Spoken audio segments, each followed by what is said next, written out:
Good evening, students. Fifth standard science lab. இன்னைக்கு பார்க்க போற டாபிக் வாட்டர் மேனேஜ்மெண்ட் அப்படிங்கிற டாபிக். வாட்டர் அப்படிங்கிற லெசன்ல நம்ம பார்க்க போறோம். சரிங்களா? லாஸ்ட் கிளாஸ் நம்ம பார்த்தது வாட்டர் சைக்கிள். வாட்டர் சைக்கிள் அப்படின்னு சொல்றது என்னென்ன கான்செப்ட்? எவாபரேஷன், கண்டென்சேஷன், precipitation அப்படிங்கிற கான்செப்ட் எல்லாம் பார்த்தோம் இல்லைங்களா? I think it was very clear about you. So today's topic is water management, நீர் மேலாண்மை. நீர் மேலாண்மை அப்படின்னு சொன்னா யூஸ்வலா நம்ம வந்து தண்ணி எப்படி எல்லாம் கிடைக்குது அப்படின்னு பார்த்தோம். So what are the sources we are getting that water. So அந்த கிடைக்கக்கூடிய நீரை நம்ம வந்து எப்படி பண்ணணும்? கரெக்டா பிளான் பண்ணி நம்மளுடைய தேவைகளுக்கு தகுந்த மாதிரி நம்ம என்ன பண்ணணும்?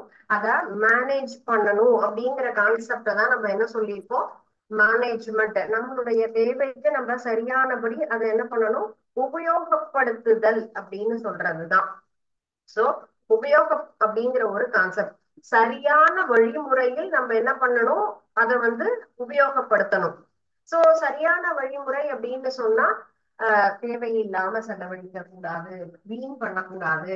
அந்த மாதிரிதான் நம்ம என்ன பண்ணணும்? அதை கரெக்டா தேவைகளுக்கு நம்ம சரியான முறை பயன்படுத்தணும். நமக்கு கிடைச்சிருக்கக்கூடிய சோர்சஸ அத சரியான முறையில நம்ம உபயோகிக்கணுங்கிறது தான் இதனுடைய நம்ம கான்செப்ட். சரிங்களா? சோ இப்போ இந்த எவ்வளவு அளவுக்கு நமக்கு வந்து ஆக்சுவலா இந்த பூமியில நமக்கு தண்ணி கிடைக்குது அப்படின்னு சொன்னா அது எப்படியெல்லாம் நம்ம அதை வந்து நல்ல நீரா கிடைக்குதா, தூய்மையான நீரா இருக்கா, நம்ம அதை எப்படி உபயோகப்படுத்தணும், அதுதான் ஃபர்ஸ்ட் திங்.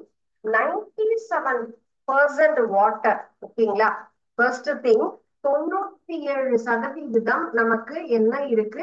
உபயோகப்படுத்த முடியாதது அப்படின்னு சொல்லலாம். ஆக்சுவலா நமக்கு கிடைக்கக்கூடிய அவைலபிள் வாட்டர்ல 97% நம்மளால என்ன பண்ண முடியாது? Is too salty.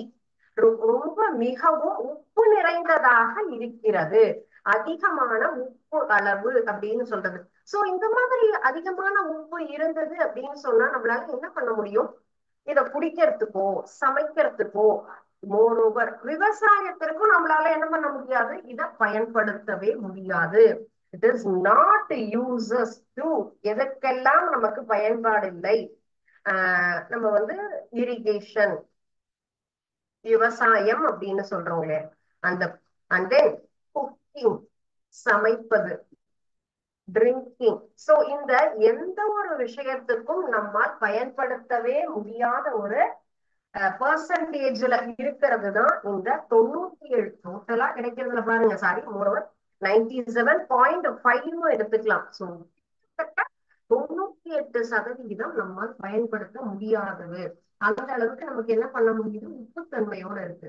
Remaining total number of 100. இப்போ 100 அப்படின்னு சொல்லும் போது அதுல 97.5 அப்படிங்கிறத நம்ம என்ன பண்ணணும்? லெஸ் பண்ணணும், கழிக்கணும். அப்படின்னு சொன்னா ரிமைனிங் இஸ் 2.5%. 97 99. 98 2.5 அப்படின்னு சொன்னா டோட்டல் இஸ் 100. சோ இப்போ இதுதான் இன்னைக்கு இருக்கக்கூடிய 2.5% நீர் அப்படின்னு சொல்லக்கூடியதுதான் என்ன சொல்லலாம்? Fresh water. ஓகே, among 100%, 97.5% அப்படின்னு சொல்றது நம்ம வந்து என்ன சொல்லலாம்? நமக்கு salty water. Remaining 2.5 only fresh water. So fresh water உடைய percentage அப்படின்னு சொன்னா 2.5% only. So இதுலயும் நம்ம என்ன பண்ணலாம்? ஆனா நமக்கு 68% எப்படி இருக்கு அப்படின்னு கேட்டா அதுல நம்ம வந்து பனியாக உள்ளது. நம்ம வந்து மூடு பனி அப்படின்னு சொல்றோம் இல்லையா, ஃப்ரோசன் அப்படின்னு நம்ம சொல்லுவோம். ஃப்ரோசன் அப்படின்னு சொன்னா அதிகமாக மூடு பனி நிறைந்திருப்பது. பனிக்காலத்துல எல்லாம் நீங்க பார்த்திருப்பீங்க இல்லையா, நமக்கு வந்து ஒரு 6 7 அப்படின்லாம் எழுந்து பார்த்தோம் அப்படின்னு சொன்னா, இப்ப ஜான்வரி டிசம்பர் லாஸ்ட் அப்படின்லாம் பார்த்தோம்னு சொன்னா எப்படி இருக்கும்? நமக்கு அதிகமான பனி இருக்கும். ரொம்ப மோரோவர் நம்ம தமிழ்நாட்டை பொறுத்த வரைக்கும் பாத்தீங்கன்னு சொன்னா அந்த அளவுக்கு எல்லாம் இருக்காது. நம்ம இந்தியால பாத்தீங்கன்னு சொன்னா நார்த் சைட்லாம் அதிகமான பனிமூட்டம் இருக்கும். அங்கெல்லாம் ஆக்சுவலா பாதி நாட்கள் அவங்களுக்கு அங்க ஹாலிடேஸா டிக்ளேர் பண்ணிடுவாங்க. பிகாஸ் டிரான்ஸ்போர்டேஷன் அப்படிங்கறதே ரொம்ப டிஃபிகல்ட்டா இருக்கும். ஏன்னா பனியே அப்படியே ஃபுல்லா பறந்து இருக்கும். நம்மளால எதிர்ல வரக்கூட வெஹிக்கிள்ஸ் எல்லாம் எதுவுமே தெரியாது. அந்த அளவுக்கு ஹெவியா அவங்களுக்கு வந்து எப்படி இருக்கும்னு கேட்டா அந்த பனி நாள் இருக்கும்.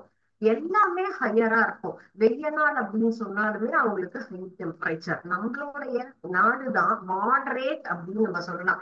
மாடரேட் அப்படின்னு சொன்னா என்னன்னு கேட்டா எல்லா விதத்திலயுமே ஒரு ஈக்குவலானது.